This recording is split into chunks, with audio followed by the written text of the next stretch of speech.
اعوذ باللہ من الشیطان الرجیم بسم اللہ الرحمن الرحیم۔ MS نیوز HD5 کی ناظرین السلام علیکم۔ امید ہے کہ آپ لوگ سب خیریت سے ہوں گے۔ آج کا جو ہمارا مین ٹاپک ہے، سینیٹر مشتاق نے جماعت اسلامی اور کو بے نقاب کر دیا اور منافق پارٹی کو بھی۔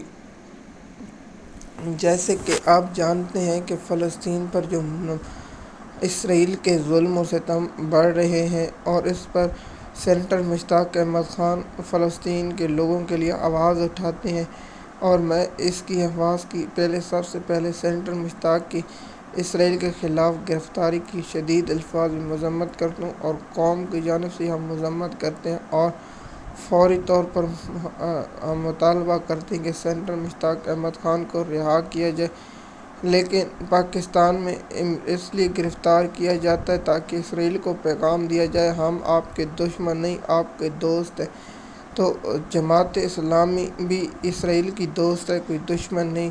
حافظ نعیم الرحمن نے یہ ثابت کیا ہے کہ سینیٹر مشتاق احمد کی گرفتاری کی نہ مذمت کی، نہ کوئی جماعت اسلامی کا بیان آیا، تو اس کا مطلب ہے جماعت اسلامی نے بھی اسرائیل کو پیغام دیا ہم پاکستان میں صرف اپنی سیاست کرتے ہیں لیکن تمہارے خلاف ایک لفظ نہیں بولیں گے۔ اس لیے جماعت اسلامی کے حافظ صاحب نے بھی کہا ہے کہ اسرائیل ابو ہمیں مت کچھ کہنا کیونکہ ہم آپ کے اولادوں میں سے ہیں۔ دیکھیے، جماعت اسلامی میں پہلے حافظ نعیم الرحمن آئے تھے تو میں نے بہت خوش ہوا تھا کہ یہ ایک ایماندار شخص ہے، لیکن حضرت علی رضی اللہ عنہ کا قول ہے جب انسان کسی بڑے عہدے پر بیٹھتا ہے تو اس وقت بے نقاب ہوتا ہے۔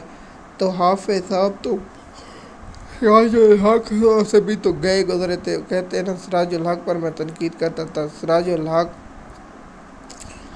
اس سے وہ کر دیا، سراج الحق نے وہ کر دیا، اب سراج الحق تو گئے۔ اس کے بعد جماعت اسلامی کے حافظ نعیم الرحمن صاحب تو اس سے بھی گئے تھے۔ اب دیکھتے ہیں کہ حافظ نعیم الرحمن کی اس پالیسی سے جماعت اسلامی کو جتنا حافظ نعیم الرحمن نے نقصان پہنچایا، میں تو سوچتا تھا کہ شاید سراج الحق نے پہنچایا۔ سراج الحق سے جو آخری کہتے ہیں نا، جس کی پلر میں کیل کھوڑا ہے تو وہ حافظ نعیم الرحمن نے کھوڑا۔ حافظ نعیم الرحمن نے وہ کام کی ہیں جو جماعت اسلامی کو ختم کرنے میں اہم کردار ادا کی ہیں۔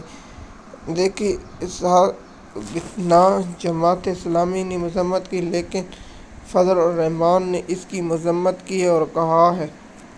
اب دیکھتے ہیں کہ سینیٹر مشتاق احمد کو اس پر رہا کیا جا سکتا ہے۔ اس کی پہلے بیوی اور بیٹی کو بھی گرفتار کیا گیا۔ مسئلہ یہ ہے کہ حافظ نعیم الرحمن نہ اس کی بیٹی نہ عورت کو کرتا ہے دیکھیے، اب عمران خان صاحب کے دور میں منافق جو نکل آتے تھے، اب فلسطین کے لیے حافظ سعد رضوی کہاں ہے، فضل الرحمان کہاں ہے، جماعت اسلامی کہاں ہے؟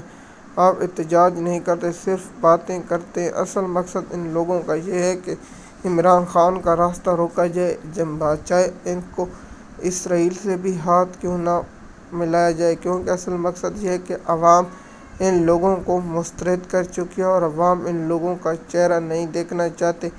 اس لیے یہ سب عمران خان کے بغض میں سب کچھ کر چکے ہیں جو قوم کے سامنے آ چکا ہے، چاہے جماعت اسلامی ہو، چاہے فضل الرحمان کی پارٹی ہو، چاہے سعد رضوی کی پارٹی ہو، چاہے جو بھی پارٹی ہو، سب پارٹیاں بے نقاب ہوئی ہیں۔ پیپل پارٹی بھی ہو جو جمہوریت کا رونگ روکتی تھی، اور بلوچستان میں جو اس نے تشدد اور سندھ میں تشدد کیا ہے وہ آپ لوگ مجھ سے بہتر جانتے ہیں۔ MS نیوز کی ناظرین، آپ جانتے ہیں کہ سینیٹر مشتاق احمد فلسطین میں ایک ڈاکٹر اور اس کے فیملی کے شہید ہونے پر افسوس کا کیمپ لگایا، جس پر اسلام آباد پولیس نے سینیٹر مشتاق احمد کو گرفتار کیا اور اس پر مقدمہ درج کر دیا گیا، اور اس کے میرے لگتا ہے 10 روز کا جوڈیشل ریمانڈ دے دیا۔ ضمانتوں کی درخواستیں دائر ہوئی یا نہیں یہ الگ بات ہے، لیکن پاکستان کی تاریخ میں یاد رکھا جائے گا ایک آدمی صرف حافظ تھا اور جماعت اسلامی بھی حافظ تھی، اور حافظ کے دور میں اسرائیل کے خلاف احتجاج کرنا حرام ہے۔